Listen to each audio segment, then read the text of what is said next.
నమస్కారం అండి. నా పేరు డాక్టర్ రవికుమార్ అండి. ఈరోజు మనము హెర్పెస్ సింప్లెక్స్ వైరస్ గురించి తెలుసుకుందాం. హెచ్ఎస్వి అంటాం. ఈ హెర్పెస్ సింప్లెక్స్ వైరస్ అనేది మనకు ఒక చర్మ వ్యాధి, అంటే ఒక వైరస్. అంటే అది ఎక్కడ ఫామ్ అవుతుంది ఈ వైరస్, దీనివల్ల మనకి ఎలాంటి ప్రాబ్లమ్స్ వస్తాయి అనేది మనం తెలుసుకుందాం. ఈ హెర్పెస్ సింప్లెక్స్ వైరస్ అనేది టైప్ 1, టైప్ 2 రెండు రకాలుగా డివైడ్ చేస్తామండి. హెర్పెస్ సింప్లెక్స్ వైరస్ మొదటి రకం టైప్ 1 అనేది ఎక్కువగా మన పెదాల పైన, అలాగే నోటి లోపల, అలాగే నాలుక పైన, అలాగే మెయిన్గా మనకు పెదాల పక్కన కార్నర్స్ దగ్గర చిన్న చిన్న పొక్కులు మాదిరిగా, అలాగే కొంచెం నీటి పింపుల్స్ లాగా మనకు కొంచెం వాటర్ అనేది చెడివి కొంచెం పొక్కుల్లాగా ఉంటాయండి. ఎప్పుడన్నా వాళ్ళు ఏమవుతుంది అంటే ఆ బయటకు వచ్చిన పొక్కులను లైట్గా గిల్లితే కొంచెం నీరు వస్తుంటుంది అందులో. అంటే ఈ హెర్పెస్ సింప్లెక్స్ ఈ వైరల్ ఇన్ఫెక్షన్ అనేటివి మన హోమియోపతి విధానంలో మనం దానికి స్వాస్థ పరిష్కారం చేయొచ్చు.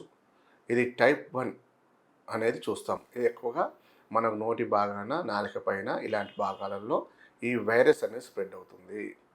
అలాగే టైప్ 2 అనేది మనము ఎక్కువ మందిలో, అంటే మనకు చాలా కేసెస్ చూస్తున్నామండి ఈ మధ్యకాలంలో.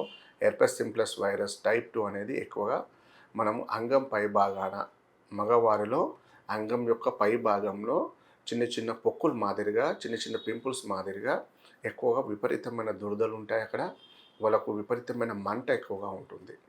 ఎక్కువగా ఇవి అబ్బాయిలలో ఎలా వస్తుందంటే, ఎక్కువ మనము సెక్సువల్గా వేరే వాళ్ళతోటి పాల్గొన్నప్పుడు, అలాగే మనం ఎలాంటి కండోమ్ యూజ్ చేయకుండా బయట వాళ్ళతోటి రెగ్యులర్గా వాళ్ళు పాల్గొన్నప్పుడు కొన్ని రకాల వైరల్ ఇన్ఫెక్షన్స్ అనేటివి వాళ్ళకి స్ప్రెడ్ అవుతాయి.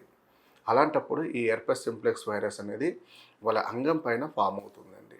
దానివల్ల విపరీతమైన మంట, నొప్పి, చాలా ఎక్కువగా వాళ్ళకి క్రాక్స్ వస్తుంటాయి అక్కడ. దానివల్ల కొంతమందిలో ఏమవుతుందంటే, దానివల్ల విపరీతమైన నొప్పితో పాటు మానసికంగా టెన్షన్, స్ట్రెస్ అనేది ఎక్కువగా బాధపడుతుంటారు వాళ్ళు ఏమవుతుంది, కొన్ని రకాల ఇంగ్లీష్ మెడిసిన్స్ వాడినప్పుడు ఒక 5 నుంచి 10 రోజులు మొత్తం తగ్గిపోతుంది. మళ్ళీ ఏమవుతుంది, మళ్ళీ ఒక నెల, 2-3 నెలల తర్వాత సేమ్ అదే ప్రాబ్లం మళ్ళీ బయటపడుతుందండి. కాబట్టి ఏమవుతుంది, వాళ్ళు ఆ హెర్పెస్ సింప్లెక్స్ వైరస్ ఉన్న వాళ్ళు వాళ్ళ వేరే వాళ్ళతో కలిసినప్పుడు అది వైరస్ వాళ్ళకు కూడా స్ప్రెడ్ అవుతుంది లేడీస్లలో.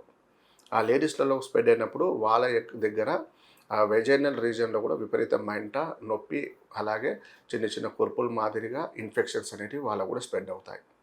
ఇది ఒకళ్ళ నుంచి ఒకళ్ళకి స్ప్రెడ్ అవుతుంది.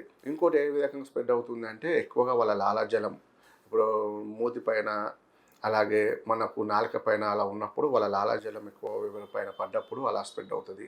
ప్రాబ్లం ఉండి ఎక్కువ ముద్దులు పెట్టుకోవడం వల్ల కూడా ఒకళ్ళ నుంచి ఒకళ్ళు స్ప్రెడ్ అవుతుంది. ఇలా ఈ రకంగా ఆ హెర్పెస్ సింప్లెక్స్ వైరస్ అనేది స్ప్రెడ్ అవుతుందండి. దీనికి మన హోమియోపతిలో వీటికి స్వాస్థ పరిష్కారం అనేది చేయొచ్చు. వాళ్ళ యొక్క ఇమ్యూనిటీ లెవెల్స్ పెంచవచ్చు మనం, వాళ్ళ వ్యాధి నిరోధక శక్తిని పెంచవచ్చు. అలా పెంచుకుంటూ వాళ్ళ హోమియోపతిలో మనకు అడ్వాన్స్డ్ జెనెటిక్ ట్రీట్మెంట్ అంటాం, జీనోమ్ థెరపీ అంటాం. ఈ జీనోమ్ థెరపీలో మనం వాళ్ళ ట్రీట్మెంట్ తీసుకుంటే కనుక వాళ్ళకు స్వాస్థ పరిష్కారం అనేది ఇవ్వచ్చు.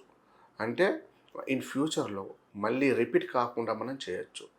చాలామంది ఏంటంటే, నా దగ్గర 5 నుంచి 10 సంవత్సరాలు సార్ విపరీతంగా బాధపడుతున్నాము, వస్తుంది తగ్గుతుంది, మళ్ళీ రిపీట్ అవుతుంది, కొన్ని రోజులకు అసలు ఏం ఉండదు సార్, అదే తగ్గిపోతుంటుంది, మళ్ళీ కొంచెం వేడి పదార్థాలు ఏమైనా తీసుకున్నా అలాంటప్పుడు మళ్ళీ బయటపడుతుంది అని ఎక్కువ చెప్తుంటారండి.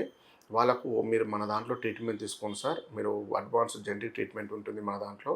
ఒక్కసారి మనం దగ్గర మందులు వాడినట్లయితే కనుక ఇది రూట్ లెవెల్లో, అంటే మీకు లోపల నుంచి మళ్ళీ శాశ్వతంగా ఆ వైరస్ అనేది పూర్తిగా పోయేలాగా మనము ట్రీట్మెంట్ ఇవ్వడం అనేది జరుగుతుందండి. నమస్కారం అండి.